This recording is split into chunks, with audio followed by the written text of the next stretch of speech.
जग्गां दे पीर ने पहला वाज की कीता सुनो, अफशु सलाम, सलाम आम कर दियो। पहला वाज अति मुत्ताम, एक दूसरे दियां दावतां करया करो। वासिलुल अरहाम, सिला रहमियां करया करो। सल्लू बिल लैली वन्नासु नियाम, जदों पूरी खुदाई सौ जाए अपने खुदा ना गल्लां करया करो। और डोले पुख्ते वालियो पांच नमाज़ां ऐसियां ने जिन्हां वास्ते मुअज्जिन बुलांदा है ते तहज्जुद दी नमाज एडी लाडली है, रब थल्ले आसमान ते आके खुद बुलांदा है। पिछली रात दी नमाज दा नजारा ते लिया कर। खुदा दी कसम किसे सदर नूं अपने तखत ते बैठण दा उन्ना मजा नहीं आउंदा जिन्ना पिछली राती उठ के रब अगे रोन दा मजा आउंदा है।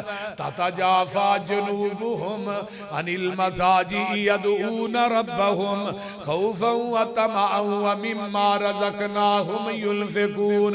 आइए जरा गौर कीजिए, नरम ते गरम बिस्तर छड़ के वेखते सही ना, फिर ओनू ओदे अगे तरले पा के वेखते सही ना, अपनियां बुलियां ढिलियां करके ते अखां चों आंसू कढ के जरा ओनू वेखते सही। अल्लाह मेरे तेरी जम्मण वाली मां नू भी तेरे नाल इन्ना प्यार नहीं मेरे बंदे जिन्ना मैनू रब नू तेरे नाल प्यार है।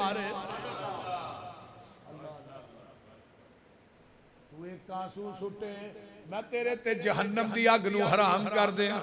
तेरी अख चो आंसू मक्खी दे सिर जिन्ना निकले मैं तेरे ते जहन्नम दी अग नू ठंडा कर दिया। जे तेनू ओ भी नहीं आउंदा तू रोण वाला मुंह ही बनाए मैं तेरी जिंदगी दे गुनाहां नू नेकियां बना दियां।